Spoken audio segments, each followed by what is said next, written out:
Salut à tous et bienvenue, c'est Jean-Mi. Aujourd'hui on va parler de White Hat. White Hat est un jeu de Ren Mutamaki et de Thomas Klossner.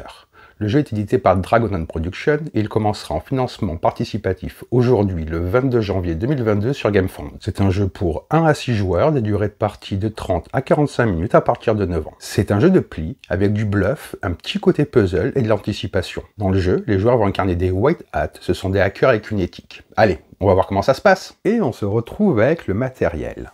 Donc là, ce que je vais faire, c'est que je vais vous expliquer comment fonctionne le jeu dans ses grandes lignes. Ça va pas être une vidéo de règles, plus une vidéo de comment fonctionne le jeu. Ça va rentrer dans tous les détails. Je vais vous dire ce que j'en ai pensé. Je l'ai pas mal joué, aussi bien en solo qu'à 2 joueurs et qu'à plus de joueurs. Et je trouve qu'il fonctionne bien dans toutes les configurations. Donc le jeu sera en financement participatif sur GameFound.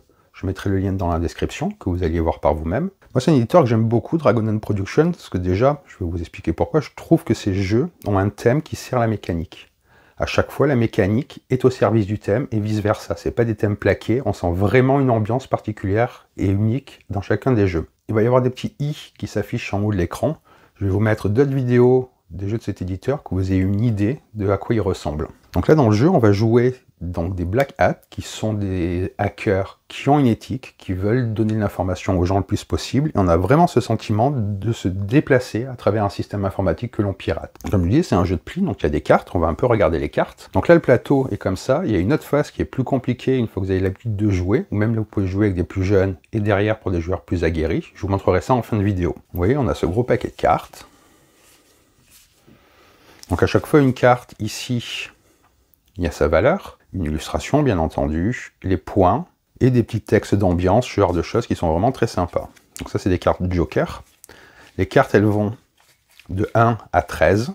Et le Joker représente 14 s'il est joué tout seul, ou sinon, quand on va jouer plusieurs cartes, il va fonctionner pour la même carte. Par exemple, si je joue un Joker avec un 10, ça fera 2 10. Si je le joue tout seul, c'est un 14. Également y avoir une carte White Hat, je vous expliquerai un peu après.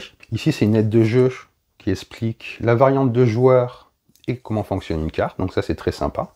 Là, il y a aussi plein de petits modules qui sont assez sympas, je vous expliquerai un peu à quoi ça consiste. Donc ça va avec les modules, et ça c'est encore mieux, ça va permettre de modifier le plateau. C'est-à-dire qu'on va pouvoir le poser au début de partie pour avoir un plateau différent, ce qui va rajouter la variabilité. Que ce ne soit pas toujours le même plateau, le plateau donc peut changer, ce qui est très sympa. Il y a également une carte avec les différentes actions possibles. Donc là, c'est le point de départ. Chaque joueur met un de ses pions, donc de la couleur, et ici, pour le marqueur de score. Et vous allez vous déplacer à travers ce plateau qui va vous permettre de faire des actions et marquer des points. Par contre, ce qui est très malin, c'est que dans le jeu, c'est pas celui qui a le plus de points qui va gagner, c'est celui qui aura le moins de points à la fin de la partie. Donc ça, il faut faire assez attention, c'est assez rigolo. Donc chaque joueur va commencer avec 10 cartes.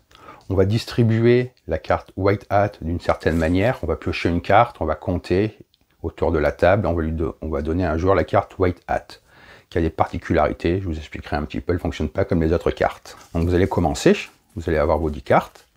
Et le joueur actif va jouer des cartes. Il peut en jouer une ou plusieurs, mais il faut qu'il les joue de la même valeur. C'est-à-dire qu'imaginons que ce soit à moi de jouer. Je vais jouer celle-là et celle-là. Donc je joue 2 9. Les autres joueurs vont devoir jouer soit une seule carte ou le même nombre de cartes que j'ai joué. Donc toujours, il faut que ça soit les mêmes valeurs qu'on joue. Donc par exemple, imaginons qu'il y a un autre joueur qui ait cette main-là, on va dire, on va un petit peu regarder, il pourrait jouer, s'il veut, ces 2 cartes-là. Et un autre joueur pourrait, imaginons que ce soit la main d'un autre joueur, on va dire que c'est la main d'un autre joueur, il va vouloir se défausser et jouer que celle-là. Une fois que tout le monde a joué, le joueur qui a joué la valeur la plus haute remporte le pli. Les cartes sont défaussées. À ce moment-là, il peut avancer un de ses pions sur le plateau, en suivant à chaque fois les flèches. Ou il peut déplacer un pion adverse, qui serait par exemple sur une valeur négative. S'il est sur une valeur positive, vous ne pouvez pas le déplacer. Et en fonction des cases, il y a plusieurs effets qui vont s'appliquer. Par exemple, ici, il y a des moments où les pions peuvent se retrouver bloqués. Une fois qu'il est là, il ne pourra plus bouger, ça représente tout le système informatique que vous essayez de pirater. Si une case est occupée, quand vous vous déplacez, vous ne la comptez pas. Donc la partie se termine si un pion arrive ici, qu'il arrive au bout du plateau, on va dire, ou si plus aucun pion ne peut être déplacé parce qu'ils ont été bloqués ou ce genre de choses. Et un round, lui, va se terminer quand un joueur n'a plus de cartes en main. On va jouer donc plusieurs rounds. À chaque round, on vous disait, on va jouer des cartes, et dès qu'un joueur, lors d'un tour, ne peut pas jouer de cartes, le tour s'arrête immédiatement.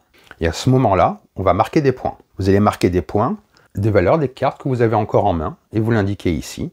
et vous marquez aussi les points de l'endroit où sont vos pions. C'est pour ça que dans la partie, on va essayer de se défausser de cartes justement pour essayer de marquer le moins de points possible, parce que le but du jeu est de marquer le moins de points possible. Donc, ce qui est très intéressant, c'est cette mécanique-là, je trouve, où on va essayer de se défausser pour essayer de marquer le moins de points possible, parce que imaginons je me retrouve là à la fin et je suis un des joueurs qui va marquer des points. 5 points, ça commence à faire beaucoup.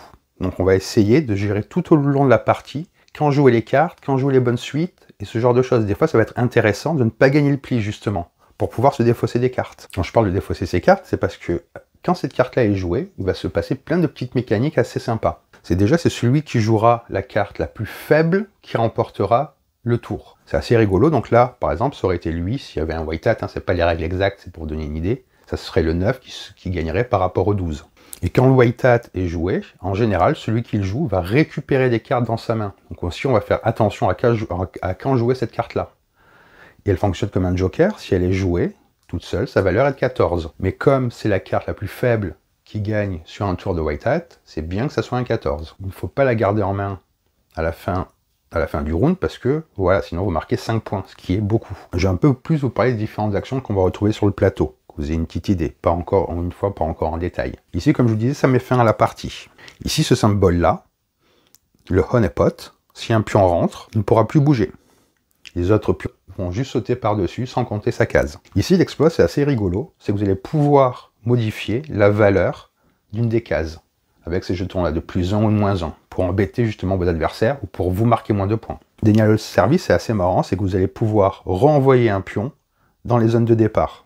Ce qui est aussi assez intéressant. Je vais vous montrer l'autre côté du plateau aussi, que vous ayez une idée. Vous voyez aussi, ce qui est bien, c'est que dans l'aide de jeu, il y a expliqué les différents types de cases qu'elles font, comme ça vous le savez sans avoir à les jeter le nez dans les règles. Donc vous voyez, il y a beaucoup plus de choses, il y a beaucoup plus de possibilités stratégiques et de déplacement, beaucoup plus d'actions possibles. Et donc du coup, avec cela, vous pouvez prendre ces tuiles-là en plus et les placer comme ceci pour changer les faces du plateau et avoir encore plus une variabilité au moment où vous jouez. C'est vraiment très très sympa. Comme ça, si vous avez l'habitude de jouer, vous faites plusieurs parties, vous anticipez pas les mêmes actions parce que vous allez mettre au hasard certaines tuiles. Il y a aussi une variante assez marrante avec la célébrité. En fait, vous allez récupérer des cartes de célébrité qui représentent votre aura dans le milieu des hackers.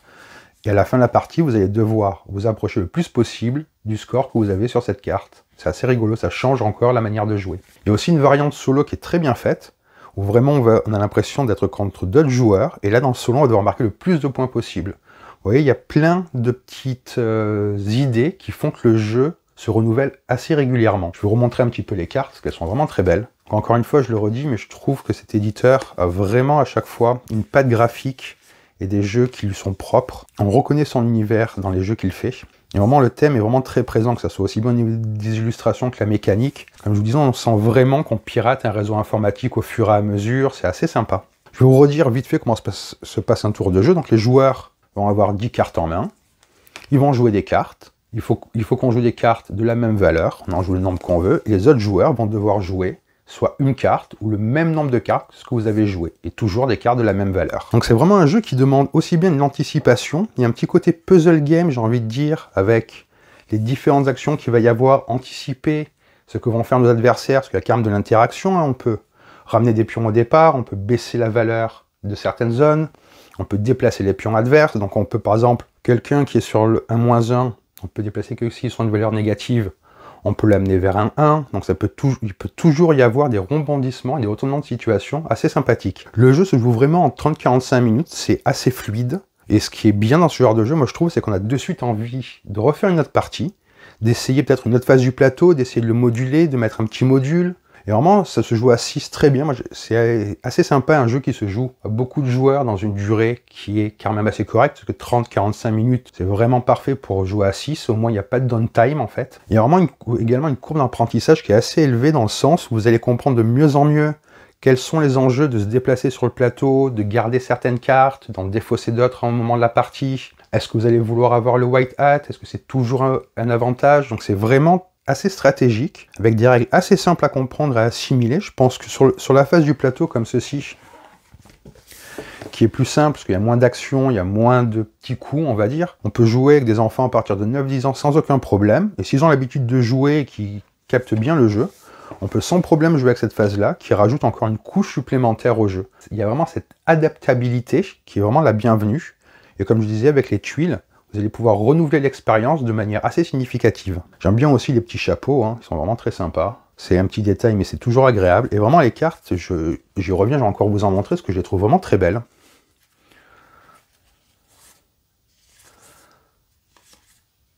Les touches-là sont aussi super agréables. Vous voyez, on est vraiment dans cette ambiance hacker, informatique, et très bien rendue, encore une fois.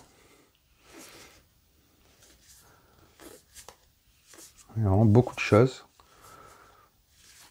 Donc on se sent vraiment dans la peau d'un hacker lorsqu'on pratique ce jeu. Donc là, à la fin de la vidéo, je vais vous mettre également, pour ceux qui ne l'auraient pas vu, des vidéos du même éditeur, ce qui propose d'autres jeux lors de campagnes de financement participatif, et du coup, vous pourrez jeter un coup d'œil sur les différents jeux qu'ils proposent.